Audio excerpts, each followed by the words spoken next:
Desde el río Bravo del norte hasta Tierra del Fuego. Mosaico geográfico de climas, vegetación y paisajes. La mayor diversidad étnica mundial, con una gran riqueza multicultural. 20 naciones y 7 dependencias se encuentran en Concierto para Disentir, el panel radial para pensar y analizar los temas latinoamericanos. Todos los martes de 8 a 9 de la noche, por la U 90.4 FM Estéreo, la verdadera alternativa de la radio.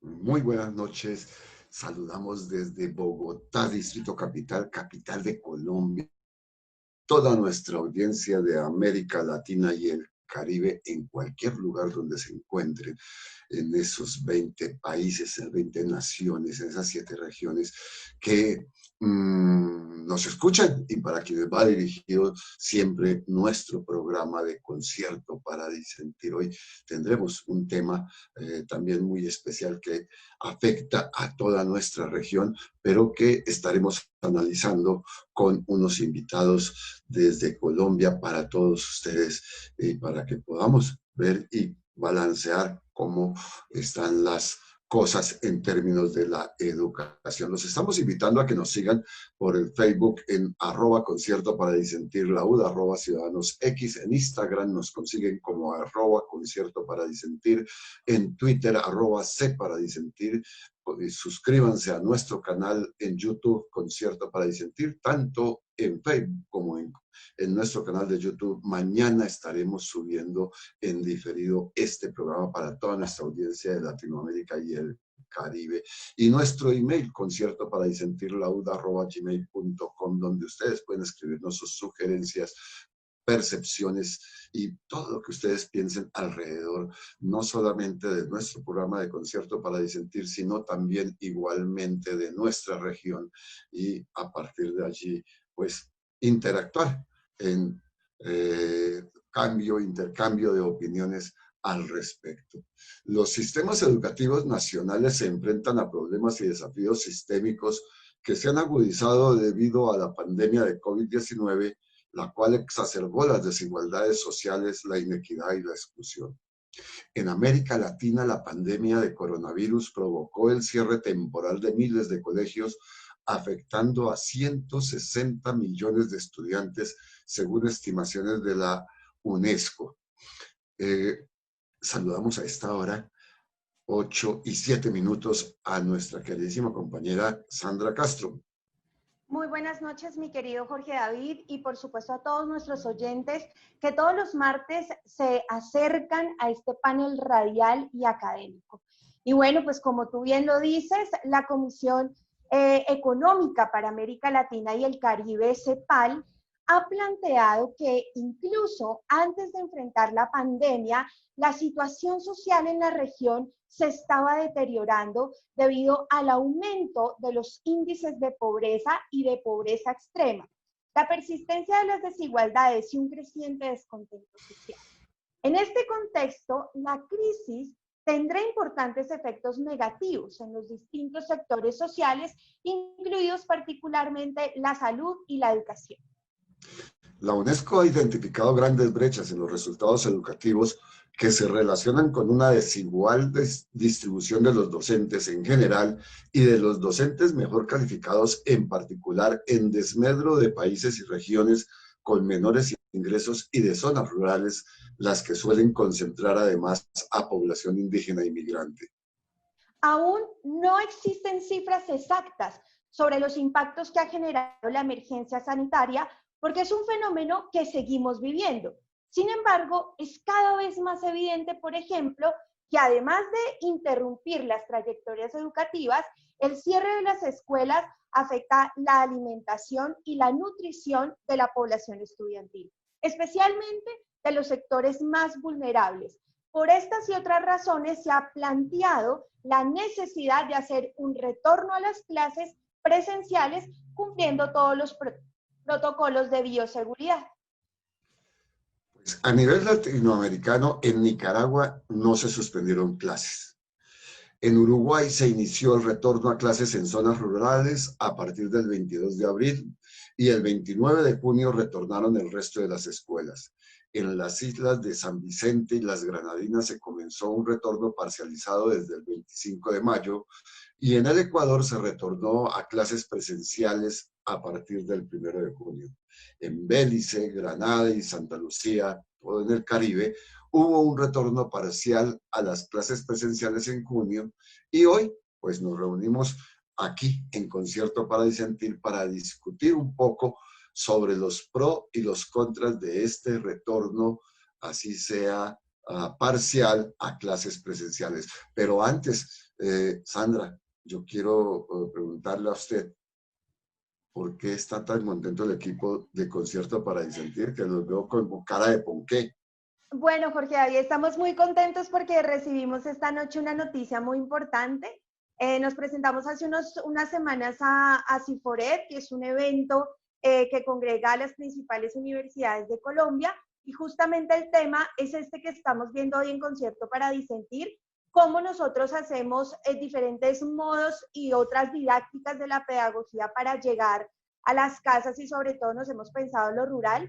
Concierto para Disentir es un programa de radio que se propone con los mejores académicos de Colombia, pero también de América Latina, y hemos sido reconocidos en este momento como uno de los programas de radio más escuchados en la radio universitaria de Colombia.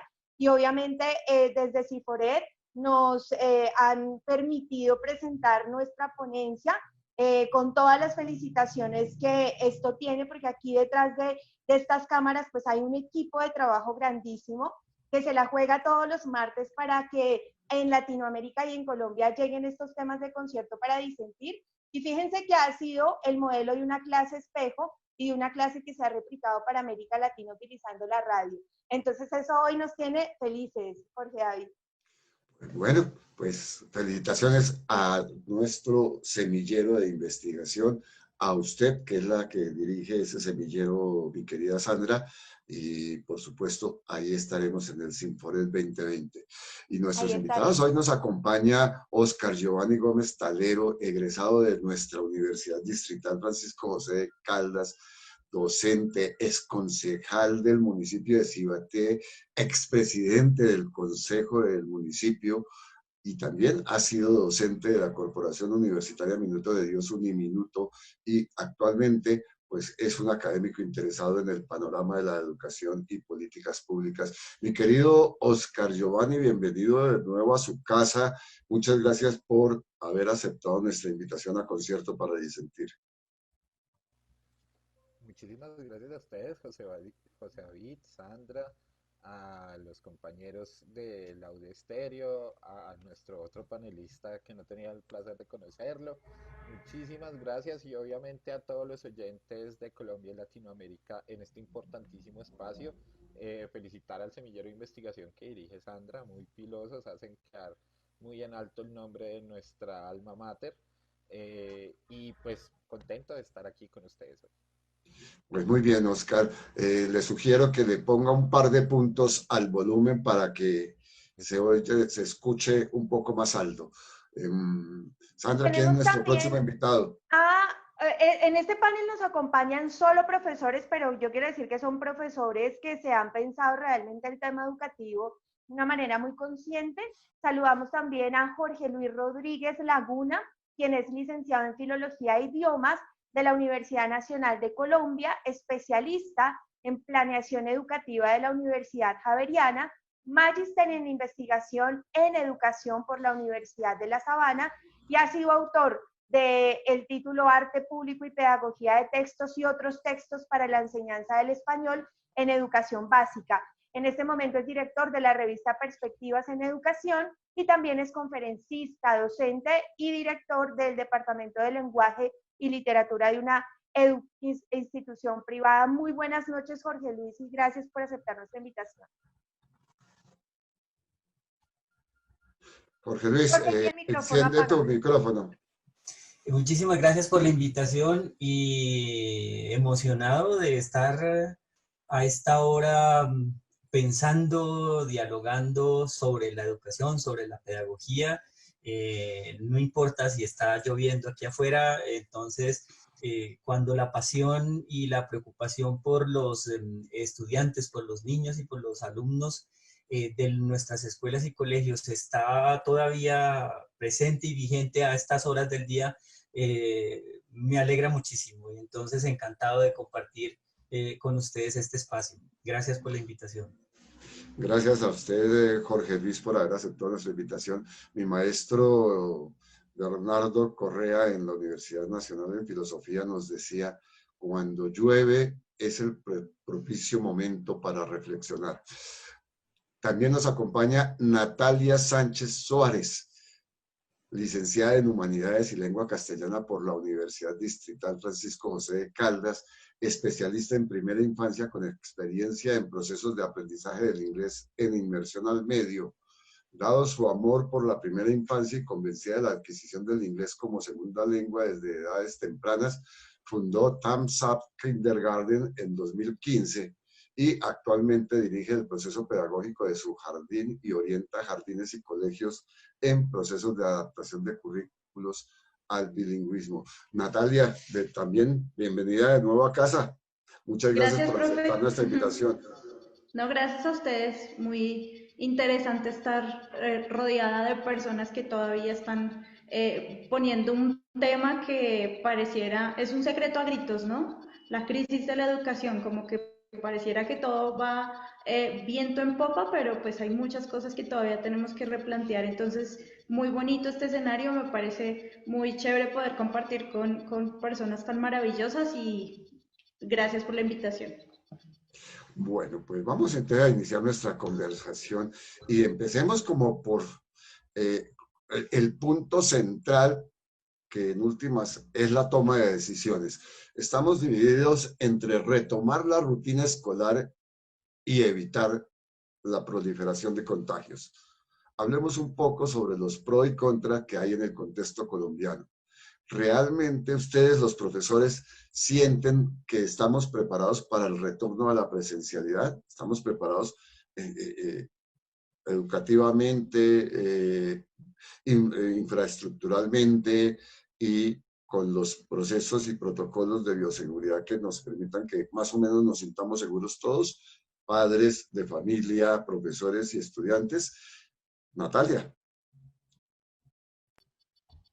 Bueno, profe, pues como usted bien lo sabe y pues como mis compañeros ya lo saben también, yo dirijo mi proceso en Thumbs Up Kindergarten y nosotros retomamos presencialidad hace 2 semanas. Claramente no con el mismo número de estudiantes ni con el mismo número de docentes que solíamos trabajar antes de iniciar todo este tema de aislamiento, pandemia, etcétera. Y pues la situación ha sido bastante positiva. Claramente pues hay mucho miedo, hay muchísimo miedo. Los papás, los maestros, incluso la misma comunidad se siente todavía con mucho miedo y pues no es para menos. Estamos enfrentando la primera pandemia mundial, creo yo, en la historia y pues todavía hay situaciones que a ciencia cierta y con el saber científico que está desarrollándose, etcétera, pues todavía es muy incierto cómo es la evolución del contagio, del virus en sí. Pero trabajar con primera infancia, pues es de alguna u otra manera una ventaja muy grande en el sentido que pues estos niños nos dan unas lecciones de vida importantísimas. Creo que la angustia de las familias viene sobre todo que tal vez los niños más grandes siempre tienden como a abrazar, como a quitarse el tapabocas, etcétera, pero con los niños pequeños nos han dado unas lecciones de vida impresionantes. Antes de los 6 años, pues uno de adulto dice como, no, es terrible que mis niños estén viviendo esta situación y que no puedan estar en su jardín libremente porque tienen que ponerse un tapabocas.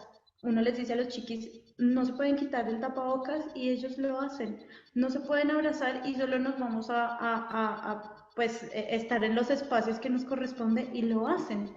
Realmente es una resiliencia, una creatividad para asumir la situación que realmente pues creo que debemos aprender de ellos, de los niños, porque pues sí, francamente pues los adultos todavía como que nos peleamos con la realidad y todos queremos volver a nuestra antigua realidad o a lo que queremos cuando salgamos de esta. Y pues realmente no sabemos si vamos a salir de esta, no sabemos si realmente así vamos a tener que vivir por muchos años, ¿sí? Entonces, antes de la pandemia yo estaba súper convencida que los niños antes de los 6 años, primera infancia, pues realmente siempre están súper dispuestos al cambio, ¿sí? A veces somos los adultos los que le tenemos mucho miedo al cambio, a las nuevas normalidades, pero realmente los niños no, los niños pequeños entienden y de hecho son como, oye, ponte bien tu tapabocas, se le ven a uno medio la naricita asomadita aquí y ya como que ponte bien el tapabocas. Entonces, pues el retorno a clase, reitero, en mi institución por lo menos, pues no tenemos una cantidad exacerbada de estudiantes, estamos con 7 niños y niñas, que por la situación en la que sus papás están en términos laborales, pues requieren necesariamente que los niños estén en el jardín.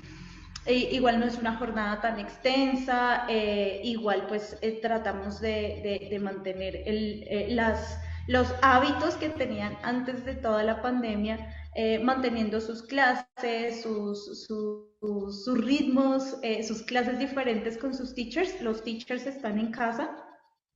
Entonces sí ha sido un verdadero desafío. A nivel logístico es todo un desafío.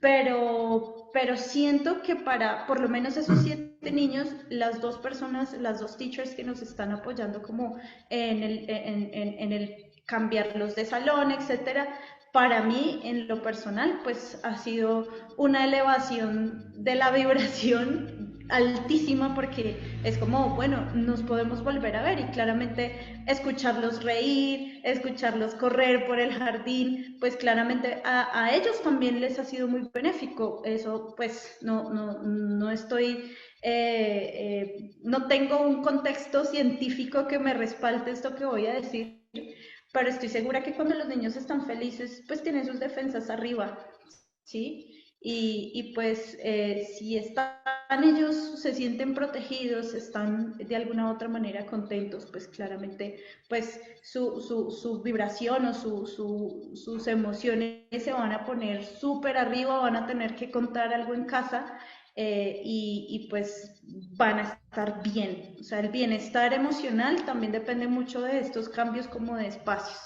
Entonces, pues, de mi parte, siento que sí ha habido pues un proceso muy interesante y muy positivo en el haber regresado a clase.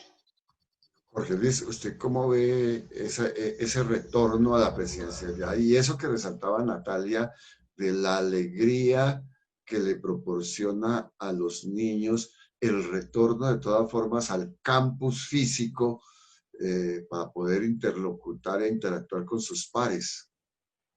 No, muy valiosa. El retorno es valiosísimo desde todo punto de vista. Las consecuencias que ha traído el confinamiento son bastantes y hay algunas dolorosas. Sabemos del incremento de la violencia que se da a nivel intrafamiliar en algunos grupos, en algunos sectores. El atraso en la consecución de ciertos conocimientos, de ciertos desarrollos, el desarrollo motor, como lo mencionaba también Natalia, el desarrollo emocional, el hecho de poder socializar es supremamente importante que lo puedan volver a hacer. La misma situación económica que viene como consecuencia del confinamiento. Entonces, desde muchas perspectivas, desde muchos puntos de vista, es supremamente importante haber vuelto. Que estemos todos en condiciones de volver es otra discusión y es otro punto. Sabemos que una cosa es que vuelvan los muchachos que están en provincia, que están en los pueblos. Otra cosa es que estemos preparados algunos en algunos barrios de la ciudad, en algunos sectores de la ciudad, la educación pública, la educación privada. Algunos obviamente tienen muchos más recursos para poder hacerlo, están mejor preparados, pero en términos generales el volver otra vez al colegio es supremamente importante. Es supremamente importante, es valiosa no solo por lo que mencionaba Natalia, sino que también se recuperan los desarrollos, los aprendizajes, los procesos de socialización, se recupera la economía también, se recupera la vida en la ciudad. Obviamente hay riesgos, pero si asumimos de manera muy disciplinada los protocolos de bioseguridad, y obviamente entran asuntos presupuestales allí, por eso también en la educación pública no hemos retornado todavía, pero si se están dadas esas condiciones, bienvenido el retorno y bienvenida otra vez la presencialidad. Oscar, doy por sentado que usted todavía vive en Cibaté y que conoce muy bien su municipio por lo que usted ha hecho allá. ¿Qué tan preparado está su municipio para garantizar ese retorno a la presencialidad en los colegios y sobre todo en los colegios, pues, lo que llamamos oficiales, en los colegios municipales, departamentales, nacionales? Sí, pues como le decía en su generosa presentación, profe, tuve la oportunidad de trabajar en lo público y, y claro, conocemos las realidades de todo el territorio. Yo entiendo que a veces nos enfrascamos en una visión demasiado centralista de la educación, pero hay lugares, veredas no muy alejadas, porque Cibaté, la vereda más alejada que tiene Bogotá, está a hora y media, sin conectividad aún, sin acceso a agua y a una batería de baños decente, si se me permite el término. Y eso preocupa mucho. Usted iniciaba con una pregunta, es si estamos preparados en infraestructura. Yo creo que esta pandemia lo que ha desnudado es una serie de falencias que todos sabíamos que teníamos, que sabíamos que el país tenía, y como decía la profe, era un secreto a gritos, y que pues ahorita con la pandemia pues básicamente nos cogió sin ninguna base. Yo pasando por encima de las consideraciones que están haciendo mis compañeros, que son absolutamente válidas frente al volver a clases, yo veo complicado en lugares, por ejemplo, más que Cibaté, porque Cibaté pues, es un municipio pequeño y como que optimiza los recursos en Soacha. Los colegios públicos de Soacha tienen bastantes problemas de infraestructura, bastantes problemas de recursos. eh, Esta transición, esta educación mixta va a ser muy complicada si en los salones de clase no hay ni siquiera un televisor. Entonces, el Ministerio de Educación yo creo que se apresura en tomar generalizadamente el problema del retorno en todas las regiones del país. No todas las regiones funcionan igual. Entiendo, por ejemplo, que los colegios distritales, tuve la oportunidad también de trabajar con el distrito, le llevan años en infraestructura a los colegios, por ejemplo, de Soacha, que son un municipio conurbado. Entonces yo creo que hay que analizar el tema diferencialmente. Es importantísimo lo que usted dice, y es que las autoridades territoriales sean quienes tengan la autonomía necesaria para generar los procesos o no de volver a las clases según pues las necesidades y la nueva normalidad que tengan en cada uno de los municipios. A mí me preocupa el tema Soacha, me preocupa en los temas rurales la conectividad. Es que la conectividad debió estar garantizada por lo menos para el 100% de las instituciones rurales. Y no estuvo. Y ahorita tienen un proceso académico bastante atrasado porque básicamente dependían de guías que les entregaban en el momento en que les daban el auxilio alimentario.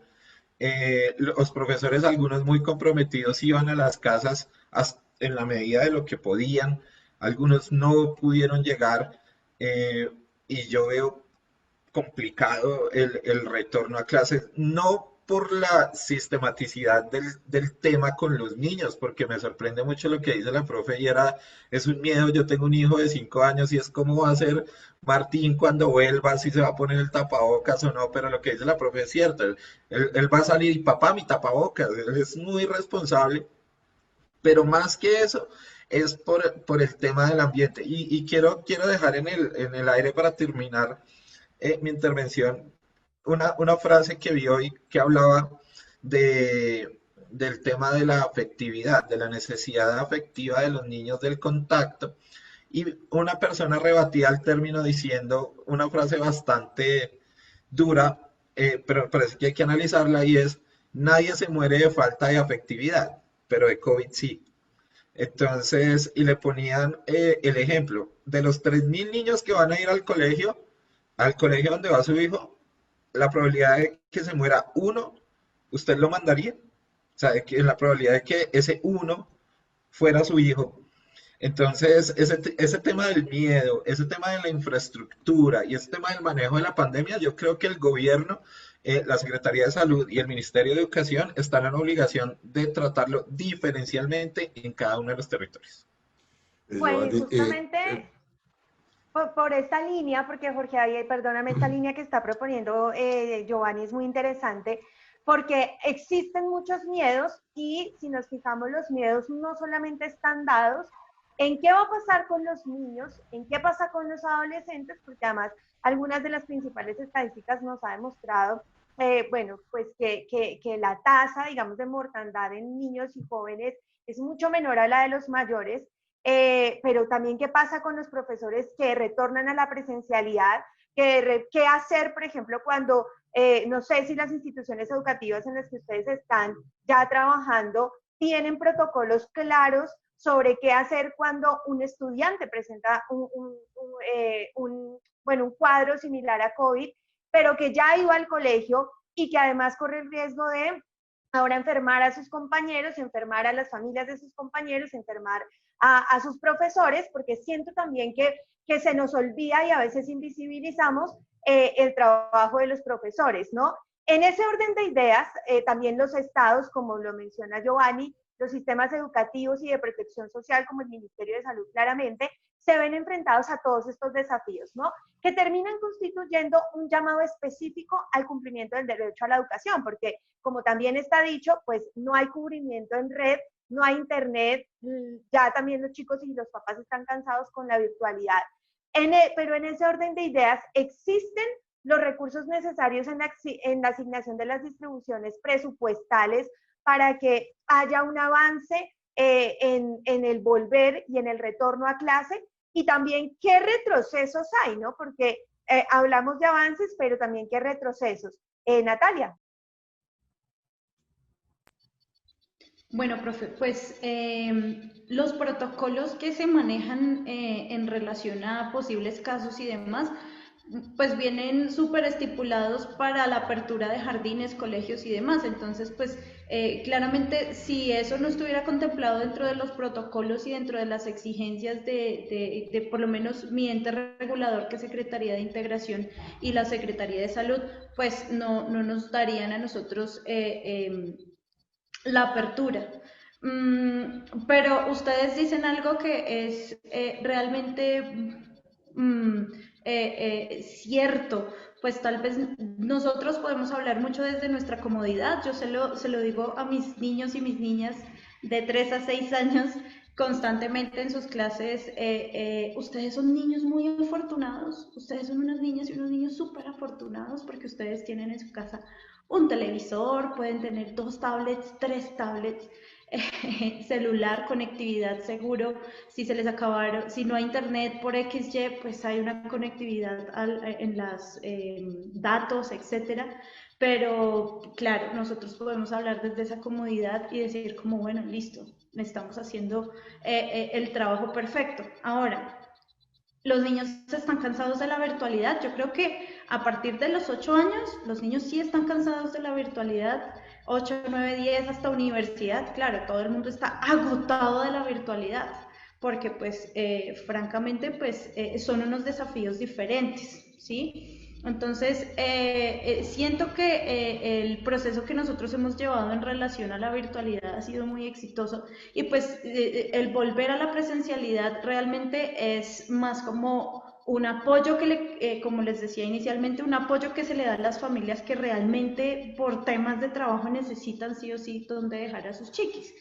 No como guardería, sino como el espacio en el que se le sigue dando como su orientación en relación a su proceso de educación. Ahora, su merced dice como, pues que hay un déficit presupuestal bravísimo en relación a, bueno, cómo vamos a sostener como todo un sistema educativo o lo que decía Oscar. Antes de tomar decisiones en relación a volver o no volver, pues, ¿por qué no medimos la efectividad de la virtualidad garantizando que las niñas y los niños que no tienen conectividad en su casa, etcétera, pues la puedan tener? Podamos todos tener un acceso a una tablet, a un televisor, a lo que sea. Entonces, pues creo que apremia el volver a la escuela. Realmente nosotros estamos súper cómodos dentro de la virtualidad, pues porque realmente es mucho más, son otros desafíos, no es más fácil, simplemente es otro desafío. Entonces, el esquema de clase cambia, la manera de llamar la atención de los niños y las niñas cambia. Me asumo que los profes de universidad también han hecho mil cosas para cambiar todo su esquema de trabajo. Pero siento que desde la virtualidad los teachers tenemos como cierta ventaja y hay una comodidad que pues claramente volver a la presencialidad como que desubicados, ubicados, desubicados, ubicados. Entonces, evaluar el tema de la virtualidad me parece que estaría súper bueno, garantizar que los niños puedan de verdad todos tener su conectividad, etcétera, porque en verdad, reitero, hablando desde la comodidad, pues claro, pues los niños que estudian en escuelitas que ni siquiera tienen baños o que ni siquiera tienen como techo, porque lo vemos en televisión, la escuela de tal municipio en tal lugar no tiene ni siquiera techo. Entonces, pues, antes de dar esa discusión de si volver a la presencialidad o no volver a la presencialidad, también hay otras situaciones que las empresas, toda esta quiebra económica, pues hizo que los papás tuvieran que volver a trabajar. Entonces, si el Estado garantizara, y volviendo al tema ideal de cómo fuera esto, sí, pero si el Estado garantizara conectividad de todos los niños y las niñas desde casa, que todas las familias pudieran teletrabajar, que si bien quedaron congelados, pues que no pasó, pero pues sí quedaron congelados arriendos, servicios públicos, los papás no tienen que salir a trabajar, entonces pues dedíquese a trabajar con su niño de par a par, ¿sí? En casa, orientemos el proceso juntos, pero pues eso no fue lo que pasó. Entonces rápidamente empezaron a mirar en el DANE, bueno, no, es que nos estamos volviendo pobres otra vez, mucho más pobres de lo que ya éramos, ¿cómo así el desempleo? Entonces otra vez volvamos a la, entre comillas, normalidad, y pues eso de alguna u otra manera obliga a volver a la presencialidad. Que estemos preparados, como dice Oscar, pues realmente es como lanzar la moneda al agua, no lo sabemos, no tenemos ni idea si vamos a tener algo súper positivo, y de esta pandemia nos hemos dado cuenta que claramente cada día trae su afán. Entonces hoy podemos estar dentro de nuestra comodidad diciendo si todo está perfecto, pero puede que mañana no. Entonces pues digamos como mi catarsis al hablar de todo este tema del volver o no volver, siempre va a estar enfocado en que, bueno, yo dentro de mi comodidad siento que está todo bien, pero evaluemos el tema de la virtualidad porque sí se logran cosas muy positivas. Jorge Luis, bueno, más o menos con esta línea de pronto Natalia hace un acercamiento, pero ¿qué otros avances y retrocesos? Y con esta pregunta también me gustaría que consideráramos cuáles deben ser esas nuevas estrategias a nivel educativo, ¿no? Porque como lo dice Natalia, pues hay situaciones que vienen cambiando, la presencialidad no es la misma y también hay unos elementos, unos accionarios convivencia, de realidades, de crisis, de incertidumbre, cómo manejar también esas crisis con los docentes, con este tema que ya mencionaba Giovanni hace un momento, frente a la pregunta de los papás, mandamos o no a nuestros hijos al colegio cuando de todas maneras estamos en una situación de crisis que nos da miedo, ¿no? Y a los papás les debe dar más miedo, supongo yo. Sí, mire, la situación es complejísima, es bien compleja. Por eso cuando intervine mencionaba que una situación puede ser la que se vive desde la educación privada, otra situación, como lo mencionaba Oscar, hay que diferenciarla. Otra cosa es lo que se vive en la provincia, en las regiones más apartadas o incluso aquí mismo al interior de la ciudad. Entonces, eso hay que tenerlo en cuenta, todas esas variables hay que tenerlo en cuenta porque también hay que hablar de la calidad de la educación. O sea, si no nos educamos, entonces, ¿qué hacemos?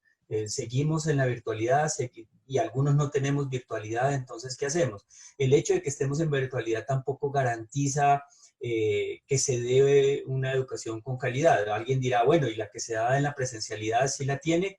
Pues bueno, o sea, y el asunto se complejiza cada vez más. Con respecto a los temores que surgen frente a esta situación, claro, están ahí latentes, están los temores en los padres de familia de enviar a sus niños. Los niños no tienen temores en ese sentido. Natalia aquí no lo ha comentado, son los más ansiosos en regresar. Nosotros como docentes tenemos temores también, pero tenemos que recurrir a la información que cada vez se ha ido obteniendo con las experiencias que hemos estado viviendo a raíz del confinamiento. Los europeos nos llevan más o menos unos 2 meses en experiencia de contagios, en experiencia de situaciones a nivel de salud, del manejo de la salud, del manejo de los hospitales, de las clínicas, de las UCIs, de los mismos colegios. Ellos abrieron, ya tuvieron que cerrar en algunos, otros no han cerrado, otros han manejado mejor la pandemia y eso nos ha servido también, esa experiencia nos ha servido para ir acomodando también nosotros nuestro retorno a la presencialidad. El otro día asistí a un seminario en donde estaban los ministros de educación y era interesante, creo que Jorge también lo alcanzó a mencionar, el ministro de Educación uruguayo, ellos nos llevan un poquito de ventaja porque arrancaron también, no creo que hubieran previsto que iba a venir una pandemia, pero tenían previsto que la educación tiene que utilizar mejor lo digital. Eso no quiere decir que va a reemplazar a la escuela ni va a reemplazar al docente, pero hay que hacer un mejor uso de la tecnología y de lo digital. Entonces ellos incluso estaban en la discusión si obligaban a los padres, en este momento están en una discusión en el país, si obligaban a los padres a llevar a los niños a la escuela. Entonces, diferenciando y volviendo aquí a nuestro país, entonces, claro, los temores existen, pero hay que afrontarlos, o sea, no nos podemos quedar paralizados. Hay que afrontarlos, entonces recurrimos a la experiencia y la experiencia, por ejemplo, en donde yo laboro, pues los protocolos de seguridad y de bioseguridad son extremos, son extremadamente juiciosos con ello, ¿sí? Eso no quiere decir que no haya la posibilidad de que alguien se contagie, pero o se contagia en el colegio, o se contagia en la oficina, en la empresa, en la casa, es inevitable. O sea, lo que sí se puede evitar es el contagio en masa, ¿no? El ir a causar efectivamente una situación que haga que uno tenga que cerrar otra vez todo. Pero sí se llevan los protocolos de bioseguridad de la manera más responsable posible. Los mismos, Natalia lo mencionaba, los mismos niños le dan a uno ejemplo de ellos en el uso del tapabocas, en el contacto que tienen los unos a los otros. De pronto los más grandes no, pero la idea es no dejar ni una sola fisura en eso. Y eso es un proceso largo que creo que no quiero quitar más tiempo aquí, porque podríamos contar cómo es ese proceso que se da desde la subida a las rutas, la bajada a la ruta, el ingreso al colegio, el ingreso al salón, el ingreso al restaurante, la vigilancia que se da en los espacios al aire libre, etcétera, etcétera, que hacen que haya un cuidado extremo y que se minimice el riesgo del contagio. Bueno, Giovanni, para cerrar esta tanda de preguntas, como diríamos, ¿qué avances, qué retrocesos ve usted, pero también frente a esas soluciones colectivas, a esos desafíos urgentes que contribuyen a la transformación estructural del mundo y sobre todo pensada en la educación? ¿cuáles deben ser esas nuevas estrategias a nivel educativo? Oscar, prende el Claro. micrófono. Mira, yo todavía no puedo con la nueva normalidad. Eh, bueno, yo creo que, y quiero tomar de ejemplo el tema del semillero que hablaba Sandra, y es llegar a través de radio a las escuelas rurales.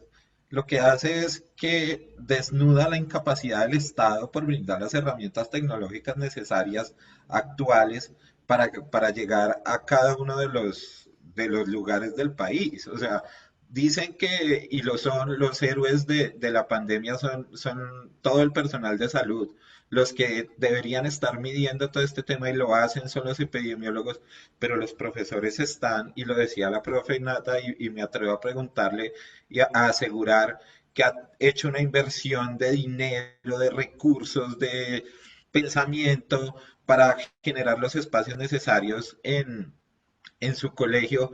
Y me pregunto yo, ¿dónde está el Estado que básicamente no está generando la mayor inversión de recursos en el tema educativo? Yo ayer con horror veía que en el Congreso se aprobó el presupuesto para el otro año, presupuesto de la Nación, con un aumento únicamente del 0,03% en educación. O sea, estamos en una pandemia, la pandemia desnuda que estamos atrasados en infraestructura y en muchos temas estructurales de la educación, y el gobierno simplemente aumenta un 0,03%, lo que quiere decir, y es un mensaje claro, que no vamos a invertir nada más o no hay plata para nada más.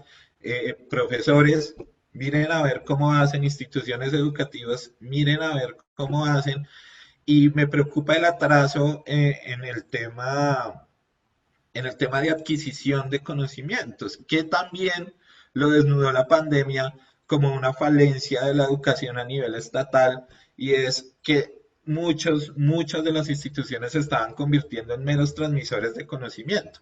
Si bien ahorita ningún niño va a perder el año, todos van a ser promovidos, los conocimientos necesarios de ese año lectivo que estaban cursando en 2020 se perdieron. Y se perdieron porque el Estado no está preparado, no para una pandemia, sino no está preparado para generar una educación de calidad. La pandemia lo único que hizo fue desnudarlo. Ya en 8 meses de pandemia, el primer mes, decíamos, nadie está preparado. Hoy yo creo que ya podemos decir, hemos aprendido mucho y hemos aprendido bastante, pero los que nos ha tocado con las uñas aprender a manejar todas estas herramientas, los profesores de virtualidad, de presencialidad mixta, la verdad no me imagino cómo es dictar clase a unos que están ahí y a otros que están a través de pantallas. Yo no lo imagino, pero tendrán que aprenderlo.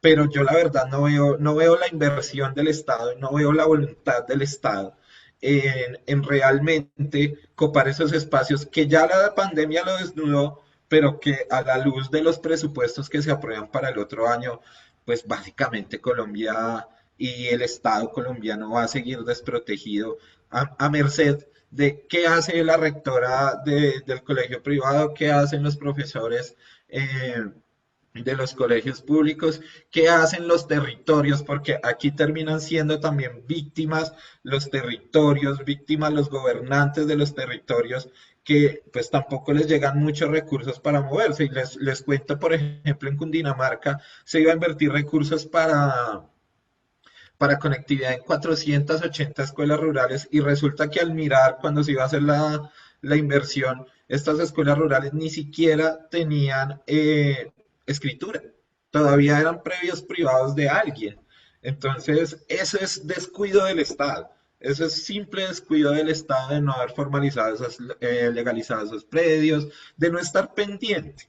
Y pues resulta que cuando los territorios van a invertir lo poco que tienen, pues no pueden porque no, el Estado no los protege. Yo sí creo que sí hay una crisis educativa, creo que hay una crisis de recursos para el otro año, y la verdad veo muy complicado, sobre todo en las instituciones públicas, eh, volver a clases sin estos recursos y sin compromiso del Estado. Bueno, pues ya vamos llegando al final del concierto para disentir, nos queda poco tiempo. Vamos a hacer una última pregunta para respuestas cortas, y es esta: dentro de los protocolos para la apertura de los colegios y de las instituciones educativas en general, pues se ha apelado a la voluntariedad de los actores. Que estén de acuerdo voluntariamente los profesores, los estudiantes, los padres de familia en regresar a clase. Y se ha planteado que pues algunos regresarán a clase por cumplir con el aforo, y otros, algunos regresarán al salón de clase, perdón, y otros estarán asistiendo a las clases vía plataformas virtuales. ¿Qué tan perjudicial es este modelo? Porque ¿con qué modelo pedagógico se trabaja al fin eso? Al fin es educación virtual, es educación presencial lo que se está dando, en fin. Ustedes como profesores, ¿cómo ven ese asunto, ese problema? Jorge Luis. Sí, volviendo a la complejidad de la situación, quiero terminar con algo con lo que mencionaba Oscar. Sí, efectivamente, recordaba en este momento algo que había dicho Boaventura dos Santos hace como unos 2 meses, en donde él decía: cuando hay crisis pequeñas, uno busca las causas de las crisis pequeñas, pero cuando esa crisis es grande y es reiterativa, la crisis se convierte en la causa como tal. Entonces, obviamente que ha desnudado unas fallas por parte del Estado con respecto a cómo asume no solo la educación, sino cómo asume la salud, ¿sí? Entonces, esas dos situaciones son bien complejas, porque si nos saliéramos un poquito acá de la discusión de si la educación está en crisis o no está en crisis y la ligamos a una situación socioeconómica y política, pues terminaríamos hablando de una situación supremamente macro, de las consecuencias de lo que el neoliberalismo ha creado, por ejemplo, en América Latina, y entonces nos da para otro programa. Entonces, el asunto va a que efectivamente se desnuda la situación, se desnuda una situación de descuido de la educación. O sea, ¿cómo es posible que no haya la dotación a nivel tecnológico de las escuelas y de los colegios en la ruralidad, en la provincia, en los territorios más alejados, incluso aquí al interior de la ciudad? Vuelvo e insisto, aquí al sur de la ciudad. Pero tenemos que volver, o sea, hay que regresar, o sea, hay que pensar en la educación. Y ahora sí respondo la pregunta de Jorge. Entonces, eso no es buena, la educación que se está impartiendo a nivel híbrido, a nivel mixto. Tendremos que hacer esa evaluación. Yo mismo me pregunto en este momento, ¿qué va a evaluar el ICFES? Dentro de 15 días creo que es la evaluación de la prueba Saber. ¿Qué va a evaluar? ¿Qué conocimientos va a evaluar en el 2019? ¿Qué conocimientos adquirieron los estudiantes en el 2019? Es una pregunta bien interesante que hay que hacerse. ¿O va a aplicar la misma batería de evaluación estandarizada para mirar qué resultados salieron? Sería interesante ver y que se contrastara con respecto a los resultados que obtuvieron los muchachos que presentaron esa misma prueba en el 2019, a ver, y hacer un contraste, hacer una comparación, a ver qué sucedió. Si de pronto nos dice, mire, efectivamente no hubo una disminución en los aprendizajes, o si miren, la brecha cada vez es más grande, o la brecha entre la educación privada y la pública cada vez es más grande, ¿sí? La educación brindada en alternancia, bien construida, bien pensada desde el punto de vista curricular. Nosotros, por ejemplo, recurrimos a hacer un proceso de flexibilización curricular, adecuando los recursos, pensando también en el qué es lo que vamos a enseñar, qué es lo que realmente es necesario y deben aprender los muchachos, pero eso también toca focalizarlo, porque una cosa es lo que necesitan los muchachos aquí en esta región y otra cosa es lo que necesitan los muchachos en otras regiones, en otras partes del país. ¿Mm? Entonces, adecuarle el currículum, ajustar el pensum, ajustar la carga horaria, ajustar la carga académica, los horarios.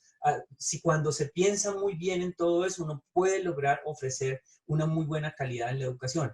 Que todos lo podamos hacer, eso es otra cosa, porque como lo ha insistido tanto Oscar, no todos estamos con los mismos recursos, estamos preparados, tenemos los tiempos, tenemos las posibilidades para hacerlo. Pero el llamado aquí es, si presupuestalmente, por lo menos, o desde las consecuencias de la pandemia, hizo que todos volteáramos a mirar el servicio de salud tan precario que tenemos, el servicio de educación tan complicado que tenemos, pues la pregunta también que surge ahí es, me acuerdo mucho de ese texto de Bonaventura dos Santos, es, bueno, sí, presupuestalmente se dieron unas partidas para la educación, si se dieron unas partidas para mejorar el servicio de salud, ¿qué sucede cuando la pandemia pase? ¿Vamos a seguir lo mismo o qué pasó? Porque el problema en últimas de fondo no es la pandemia como tal, es una situación de tipo político, económico y social que como Oscar ha insistido todo el tiempo, hemos venido arrastrando desde hace 40 años, en las últimas décadas, que es muy difícil. Pero si no volvemos a la escuela a poner sobre la mesa estos mismos temas para discutirlos con los estudiantes, pues yo creo que va a ser peor. Entonces sí es necesario mantener viva la escuela, mantener viva la educación. O sea, no la podemos dejar caer porque es que es una institución que presta un servicio valioso a la sociedad. Es allí donde se puede llegar precisamente a discutir este tipo de temas y a mirar y a pensar en el futuro. Porque si la cerramos y nos aislamos y si nos quedamos en la casa, de pronto puede ser peor. Bueno, pues así llegamos al final de nuestro concierto para disentir. Óscar Giovanni Gómez Talero, profesor egresado de la Universidad Distrital Francisco José de Caldas. Óscar, muchas gracias por su deferencia, por su compañía y por sus reflexiones. Mi profe, a ustedes muchas gracias, a Jorge Luis, a la profe Nata y a mi amiga la profe Sandra, muchísimas gracias por la invitación. Algo pequeñito que quería decir al final. Yo sí no estoy de acuerdo con volver tan rápido. Yo esperaría hasta febrero del otro año. Yo creo que la escuela vive de esta manera y me gusta la reflexión del ICFES. Es que el ICFES viene midiendo a los muchachos de Colombia por igual a un niño de un colegio departamental de Mitú que al niño del San Viator en Bogotá. Entonces, así nos mide el Estado, así nos mide el Estado por las oportunidades que hayan tenido sin generarle ninguna oportunidades. Yo sí preferiría esperar hasta febrero a ver cómo evoluciona el tema de salud. Natalia, muchas gracias por acompañarnos, también egresada de nuestra Universidad Distrital Francisco José de Caldas. Muy amable por habernos atendido, por habernos acompañado y por sus reflexiones. Gracias a su merced, profe, y también algo chiquito, que la escuela siga viva, pero que también el cambio de parte de las mamás y los papás en relación a lo que esperan de sus hijos también cambie. No podemos esperar que todos los niños estén todo el tiempo sometidos a unos estándares que están prácticamente dados por las escuelas de unos niveles muy superiores y se desconocen otras habilidades de nuestras niñas y nuestros niños. Entonces, si no hay esa conciencia en relación a que todos los niños son iguales, aprenden de la misma manera y en el mismo lugar, pues vamos a seguir con nuestra educación en crisis, sea presencial, sea virtual, sea mixta, sea híbrida, sea cibernética, 3D, vamos a tener el mismo problema porque siempre las familias van a estar esperando que mi hijo logre lo que tiene que lograr según los estándares curriculares propuestos desde hace 200 años. Entonces, si esta pandemia a nosotros no nos genera un cambio de conciencia y yo veo que mi hijo tiene otras habilidades que le puedo desarrollar sin necesidad de ponerle tanto número al asunto, pues realmente esta pandemia no nos sirvió para nada. Gracias, profe. Gracias, Sandrita. Gracias a ti, Natalia, y por supuesto a nuestro queridísimo Jorge Luis Rodríguez de nuestra amada alma mater de la Universidad Nacional. Jorge, muchas gracias por sus reflexiones y por habernos acompañado aquí en Concierto para Disentir. No, muchísimas gracias por la invitación y muy interesante y ojalá pues me vuelvan a invitar en algún momento para poder participar. Saludos a Oscar, a Natalia y a ti, Jorge, y a Sandra. Muchas gracias. Y también agradecemos a los estudiantes del Semillero de Investigación Ciudadanos X de la Corporación Universitaria Minuto de Dios. En la investigación, Paola García y Catalina Boza. En el manejo de nuestra base de datos, Tatiana Igarrero. En el diseño de imagen, publicidad y redes sociales, Gabriel Alvarado, Gilmer León y John Briceño. En el sonido y coordinación de la plataforma Azul, Mauricio Peñalosa. En la producción y conducción, Sandra Castro. Dirección y conducción, Jorge David Sánchez.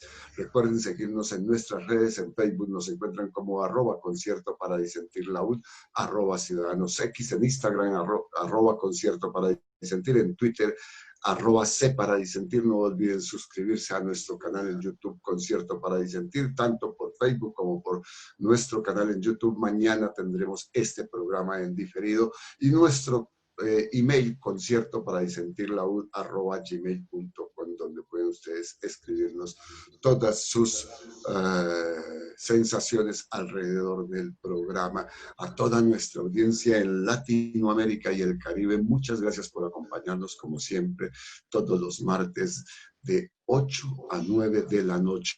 El próximo martes los esperamos en un nuevo concierto para disentir, con un nuevo tema y con unos nuevos invitados para pensarnos como región en concierto para disentir. Quédense con la programación de la U 90.4 FM Estéreo, la verdadera alternativa de la radio.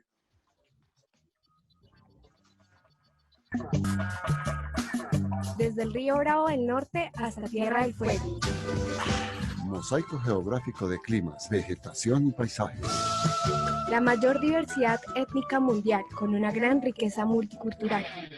20 naciones y 7 dependencias se encuentran en Concierto para Disentir, el panel radial para pensar y analizar los temas latinoamericanos. Todos los martes de 8 a 9 de la noche por la U 90.4 FM Estéreo, la verdadera alternativa de la radio.